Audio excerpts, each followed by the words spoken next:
नमस्कार साथियों। आज मैं अपनी कविता जो कि पर्यावरण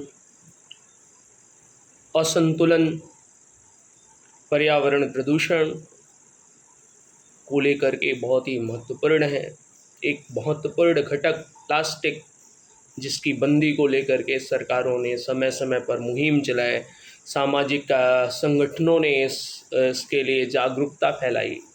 बावजूद इसके देखा जाता है कि इसके प्रयोग में निसंदेह कमी तो आई है, गिरावट तो आई है, लेकिन पूर्णतः पाबंदी नहीं लग पाई है। इसी को लेकर के मैंने अपनी कविता जो कि लिखी है, प्लास्टिक पर पाबंदी लगानी है, जनजीवन की रक्षा करनी है। प्लास्टिक पर पाबंदी लगानी है, जनजीवन की रक्षा करनी है, पर्यावरण के महत्व को समझाना होगा, इसे बचाने के लिए जागरूकता लाना होगा। जन जन की है इसी में भलाई, जन जन की है इसी में भलाई, बंद करें प्लास्टिक से सामान की ढुलाई।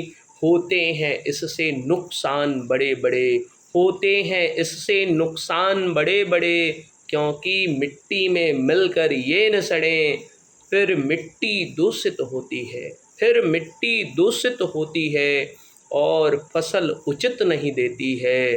जीवाणुओं के जीवन की रक्षा नहीं हो पाती है, जीवाणुओं के जीवन की रक्षा नहीं हो पाती है, तब मिट्टी की उर्वरता नष्ट हो जाती है, तब मिट्टी की उर्वरता नष्ट हो जाती है।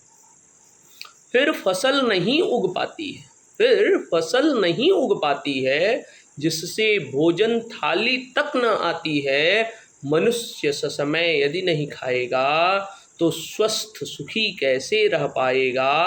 मानव अपनी ही करनी से जब, मानव अपनी ही करनी से जब जीवन आहें भर कर काटेगा, तब जलीय जीव का जीवन भी खतरे में पड़ता रहेगा, खतरे में पड़ता रहेगा।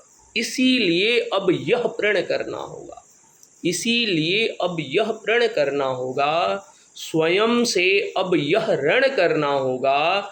घर से प्लास्टिक रहित थैला लेकर चलना होगा, प्लास्टिक उपयोग करने की आदत को छोड़ना होगा। यदि हो गया ऐसा कमाल, यदि हो गया ऐसा कमाल, तो हो जाएंगे सब खुशहाल। जब प्लास्टिक पूर्णतः बंद हो जाएगा, सारा संसार सुखी और स्वस्थ हो जाएगा, सारा संसार सुखी और स्वस्थ हो जाएगा।